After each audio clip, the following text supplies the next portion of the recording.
Imagine um campo de batalha. Espadas se chocam, gritos ecoam, a vida de um povo está em jogo, mas estranhamente nem todos estão lutando. Alguns de longe apenas observam. O que a Bíblia revela sobre o destino desses que escolheram assistir? Bem-vindos ao Entenda a Palavra. Hoje mergulharemos em uma das passagens mais intrigantes e subestimadas da Bíblia, a canção de Débora e Baraque, em Juízes 5. Além de narrar uma vitória épica, essa canção faz uma distinção brutal e profética entre aqueles que se levantaram para a batalha e os que, por conveniência ou medo, preferiram a neutralidade. Vamos desvendar o contexto histórico, as curiosidades escondidas e, mais importante, entender o que essa antiga lição significa para nós, hoje. Prepare-se para questionar sua própria posição. Antes de desvendarmos os segredos dessa canção milenar, convido você a se juntar à nossa comunidade. Se a sua sede é por compreender as profundezas da Palavra de Deus e aplicar seus ensinamentos em um mundo complexo, não hesite. Clique no botão inscrever-se. Ative o sininho para não perder nenhum vídeo e deixe o seu gostei, se este tema já te tocou. Seu apoio nos ajuda a levar essa mensagem de reflexão e luz a mais pessoas. Compartilhe suas primeiras impressões nos comentários. Você é parte fundamental dessa jornada de entendimento. Sua participação é o que move este canal. A história de Juízes 5 não é um mero relato de uma batalha, mas um profundo ensaio sobre responsabilidade, compromisso e as consequências da inação. Para entender sua gravidade, precisamos retroceder no tempo e nos transportar para um Israel de cerca de 3.200 anos atrás. Uma nação que, depois da morte de Josué, se encontrava em um ciclo vicioso de desobediência, opressão e clamor a Deus. Naquele período, Israel vivia sob a sombra de Jabim, o rei de Canaã, cuja crueldade era infame. Por 20 longos anos, o povo de Israel gemia sob um jugo pesadíssimo. O comandante do exército de Jabim era Sísera, um homem temido que possuía uma arma de guerra tecnológica e devastadora para a época. 900 carros de ferro. 900 carros de ferro. Imagine o terror que esses veículos, com rodas equipadas com lâminas, causavam nos israelitas, que pouco tinham para se defender. A vida era um inferno diário. As estradas estavam desertas, porque os viajantes tinham medo de bandidos e soldados cananeus. As aldeias se despovoavam, e o comércio, a base da subsistência, praticamente cessou. A opressão era tão intensa que as tribos de Israel, já divididas e sem uma liderança central forte, se viram completamente desorganizadas, impotentes. O clamor do povo, que subia aos céus, era um grito de socorro, uma súplica desesperada por libertação. E, como sempre, Deus ouviu. É neste cenário de desesperança que surge uma figura extraordinária, Débora. Ela não era apenas uma mulher, mas uma juíza e profetisa, exercendo autoridade espiritual e política em uma sociedade patriarcal.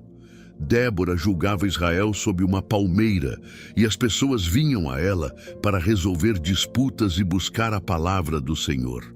Essa era uma curiosidade notável.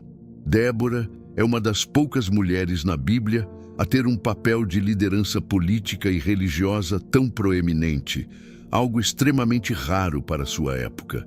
Ela era a voz de Deus para uma nação desorientada. Sua sabedoria e coragem eram lendárias e sua liderança inquestionável. Foi Débora quem convocou Baraque, um líder militar da tribo de Naftali. Ela lhe transmitiu a ordem divina. O Senhor, o Deus de Israel, te ordena: vai e leva contigo 10.000 homens dos filhos de Naftali e dos filhos de Zebulon ao Monte Tabor. A estratégia era clara: atrair Sísera e seus carros de ferro para o ribeiro de Quizon. Mas Baraque, apesar de ser um guerreiro, hesitou. Sua resposta foi condicional. quase um reflexo do medo que paralisava a nação. Se fores comigo, irei, porém se não fores comigo, não irei. É uma hesitação humana, compreensível diante do poder avassalador de Sísera, mas que revelava uma falta de fé e audácia. A resposta de Débora foi incisiva e profética.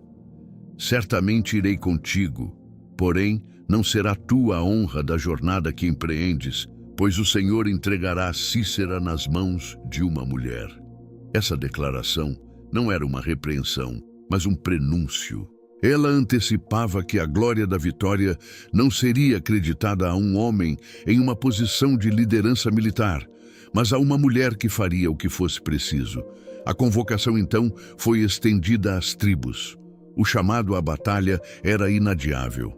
Algumas tribos responderam com entusiasmo, prontas para lutar pela liberdade. Outras, porém, hesitaram, suas escolhas já se desenhando nas sombras da inação. A batalha se aproxima, o destino de Israel está nas mãos desses guerreiros. Mas enquanto alguns se preparam para o combate mortal, outros já estão fazendo suas escolhas nas sombras. E as consequências dessas escolhas serão gravadas para sempre em uma canção que ecoa até hoje. Quem realmente atendeu ao chamado e quem preferiu a sombra da indiferença? A resposta em breve pode te surpreender e te confrontar diretamente. Com Débora e Baraque liderando os 10.000 homens de Naftali e Zebulon, o exército de Israel desceu do Monte Tabor em direção ao ribeiro de Quizon. Sísera, confiante em seus 900 carros de ferro e na superioridade de suas tropas, avançou para o combate. O palco estava montado para um confronto épico, uma luta aparentemente desigual. Mas havia um elemento que Sísera desconsiderava: a intervenção divina. No auge da batalha, quando as forças se chocavam, a Bíblia relata um fenômeno extraordinário. As estrelas dos céus pelejaram.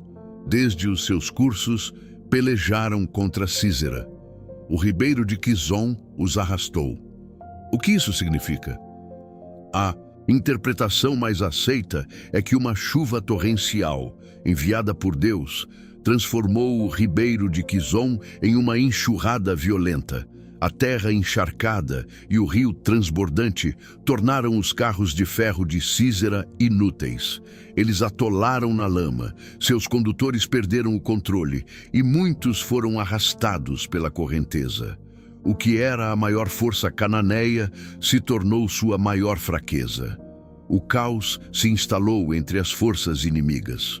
A intervenção divina foi decisiva, transformando uma batalha desfavorável em uma vitória esmagadora para Israel. Sísera, o temível comandante, viu seu exército desmoronar. Desesperado, abandonou seus carros e fugiu a pé, buscando refúgio.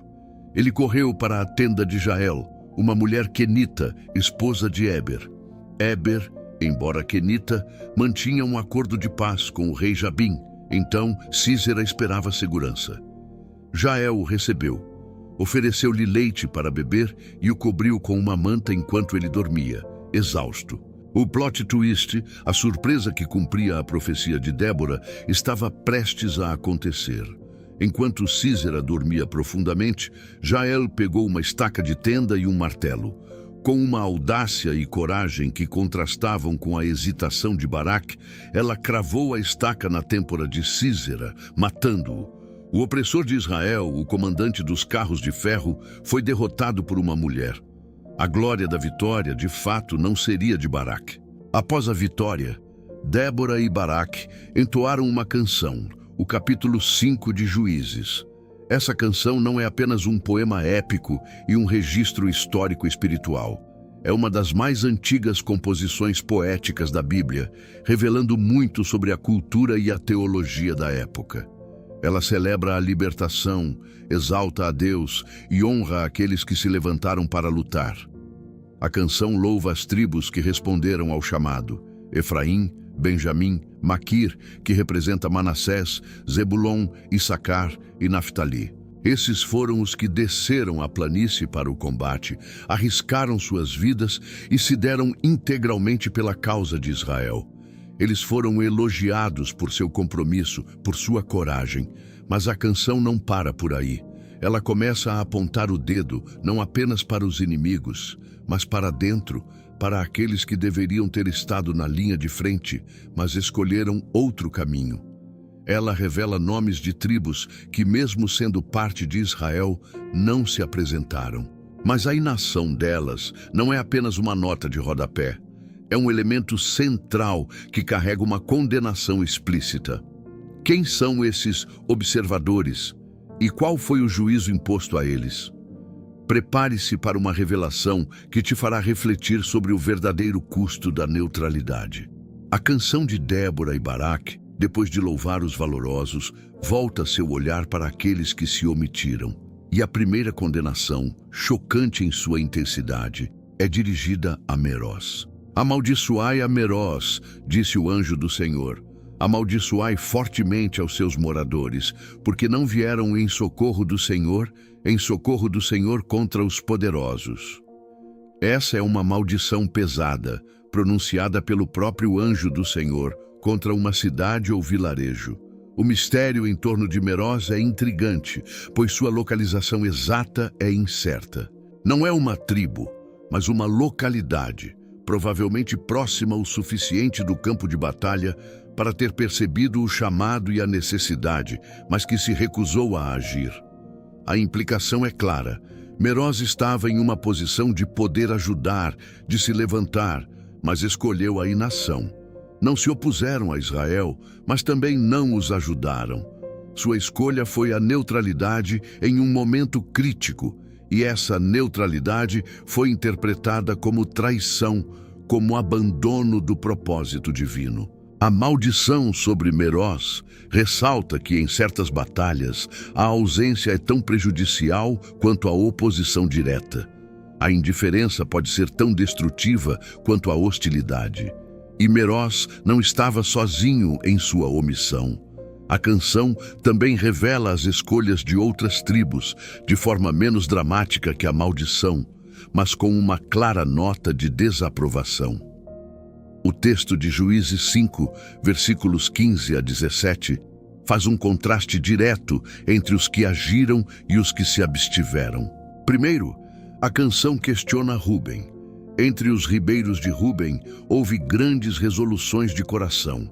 Por que ficaste tu entre os apriscos para ouvir os balidos dos rebanhos? Entre os ribeiros de Ruben, houve grandes investigações de coração. A tribo de Ruben, embora fosse a primogênita, parecia estar em um estado de indecisão perpétua. Houve grandes resoluções de coração, muita conversa, muita reflexão, talvez reuniões e discussões sobre o que fazer. Mas toda essa deliberação não resultou em ação. Eles permaneceram entre os apriscos, ouvindo os balidos dos rebanhos, ou seja, preocupados com seus próprios interesses e bens, em vez de se unirem à batalha. Sua inércia não era por falta de informação ou pensamento, mas por uma incapacidade de transformar o pensamento em ação. Depois, a canção menciona Gileade. Gileade ficou da além do Jordão.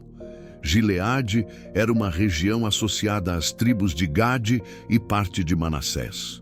Eles viviam do outro lado do rio Jordão, o que já lhes dava uma certa distância geográfica do conflito principal. Essa distância, no entanto, não os eximia da responsabilidade de ajudar seus irmãos. A canção sugere que eles preferiram a comodidade de suas terras, a segurança de estarem geograficamente afastados, em vez de cruzar o rio e se juntar à luta. O conforto e a distância se tornaram uma justificativa para a indiferença. E a tribo de Dan? E Dan, por que se deteve em navios? A tribo de Dan era conhecida por suas atividades marítimas e comerciais. Seus navios e portos eram sua fonte de riqueza e sustento. A canção indica que os danitas estavam mais preocupados com seus negócios, com seus lucros e com a segurança de suas rotas comerciais, do que com a opressão que seus irmãos enfrentavam.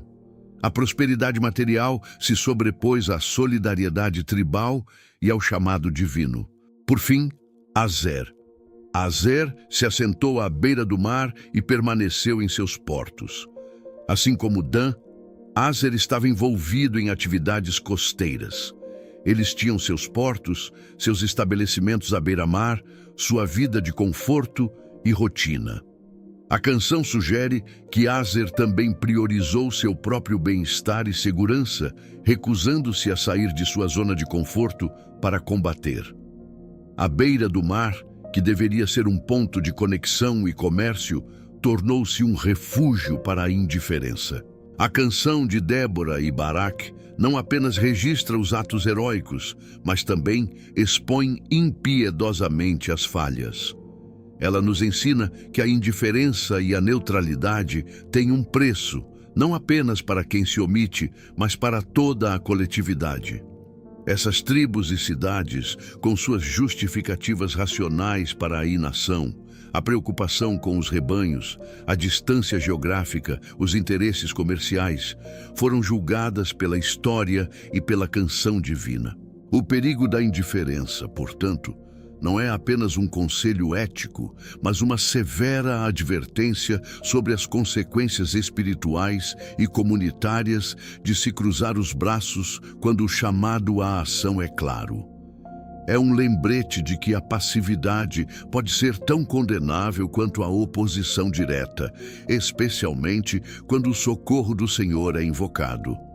A história de Juízes 5, embora antiga, ressoa com uma força surpreendente em nossos dias. O clamor por socorro de Israel, a liderança de Débora, a hesitação de Baraque, a ação de Jael e as escolhas das tribos, tudo isso nos oferece lições profundas que transcendem o tempo e a cultura.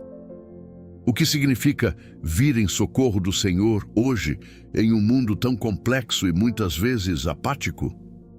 Em primeiro lugar, precisamos reconhecer que, assim como Israel sob Jabim, a humanidade, em muitos aspectos, vive sob opressão. Não são carros de ferro, talvez, mas opressões de diferentes naturezas. Injustiça social, pobreza extrema, preconceito, violência, crises de fé, desesperança. O mundo clama e, muitas vezes, o próprio Espírito de Deus nos move a agir, a nos posicionar. A questão é, estamos ouvindo o clamor? Estamos percebendo os Císaras modernos que buscam dominar e destruir a vida e a esperança? A história de Meroz e das tribos ausentes é um espelho para nós. Quantas vezes, como Rúben, nos perdemos em grandes resoluções de coração, discutindo e analisando, mas sem nunca passar à ação? Quantas vezes, como Gileade, usamos a distância, seja ela física, emocional ou ideológica, como desculpa para não nos envolvermos? Ah, isso não me afeta diretamente, é problema de outro grupo, de outra região, de outra realidade. Quantas vezes, como Dan e Azer, priorizamos nossos navios e portos, ou seja, nossa segurança financeira, nosso conforto material, nossa rotina cômoda, em detrimento do sofrimento alheio ou da causa maior de Deus. O perigo da neutralidade, do só observar, é uma das mensagens mais urgentes de Juízes 5. A neutralidade, em momentos de crise moral ou espiritual, não é uma virtude. É uma escolha que tem consequências. Ser neutro é, na verdade, tomar um partido, o partido da inação. É permitir que o mal prevaleça por falta de resistência. A canção de Débora e Baraque não condena os inimigos de Israel com mais veemência do que condena os próprios israelitas que se omitiram. Isso nos faz perguntar: onde está o nosso Meroz pessoal? Em que áreas de nossa vida, de nossa fé, de nossa comunidade, somos chamados a agir, mas preferimos ficar de lado apenas observando? Podemos identificar nosso Meroz em diversas situações, Talvez seja a injustiça em nosso local de trabalho que preferimos ignorar para evitar conflitos. Talvez seja um amigo ou familiar que precisa de apoio espiritual ou emocional, mas preferimos nos manter à distância.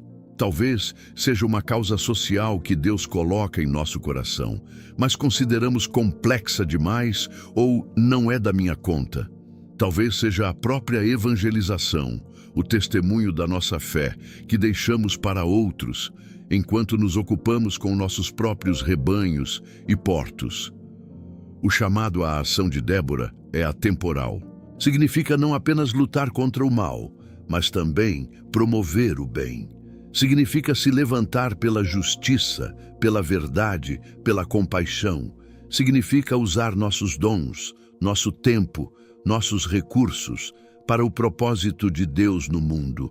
Não se trata de buscar o confronto físico, mas de um engajamento espiritual e moral.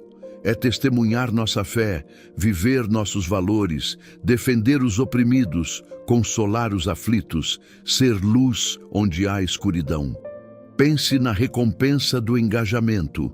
Jael, uma mulher simples, foi abençoada acima de todas as mulheres por sua coragem e por ter agido quando ninguém esperava. As tribos que lutaram foram louvadas eternamente na canção. O ato de se levantar, de fazer a diferença, de vir em socorro do Senhor, traz uma bênção e uma honra que o conforto da neutralidade jamais poderá oferecer. O conforto é passageiro, mas o legado de coragem e fidelidade ecoa por gerações. Portanto, a lição de Juízes 5 é um convite e um desafio. Um convite a refletir sobre nossas próprias escolhas em face das crises e dos chamados divinos. E um desafio a sair do nosso Meroz, a superar as nossas deliberações de coração de Rúben, a abandonar o conforto de Gileade e a não deixar que nossos navios e portos nos impeçam de atender ao chamado. A vida cristã não é um mero espetáculo para ser observado. É uma jornada ativa de fé, coragem e compromisso. Qual será a sua posição na próxima batalha que o Senhor te convocar? A canção de Débora e Baraque, em Juízes 5, é muito mais do que um relato histórico de uma vitória. É um espelho que reflete as nossas próprias escolhas, os nossos medos e as nossas prioridades. Ela nos confronta com a gravidade da indiferença e o alto preço da neutralidade, nos lembrando que, em certas batalhas da vida e da fé, não há um lugar seguro para apenas observar. A história nos convida a sair da sombra da omissão, a abraçar a coragem de Débora e Jael e a nos posicionar em favor da justiça, da verdade e do chamado de Deus. Se este vídeo te fez refletir e despertou em você um desejo de se aprofundar ainda mais na palavra, não esqueça de deixar o seu gostei e de compartilhar este conteúdo com alguém que precisa ouvir essa mensagem. Comente abaixo. Qual foi o seu maior aprendizado sobre a neutralidade em Juízes 5? Sua opinião é muito importante para nós. E para continuar essa jornada de descobertas e compreensão, ative o sininho e fique ligado nos nossos próximos vídeos. Mal podemos esperar para desvendar as próximas histórias e lições bíblicas com você.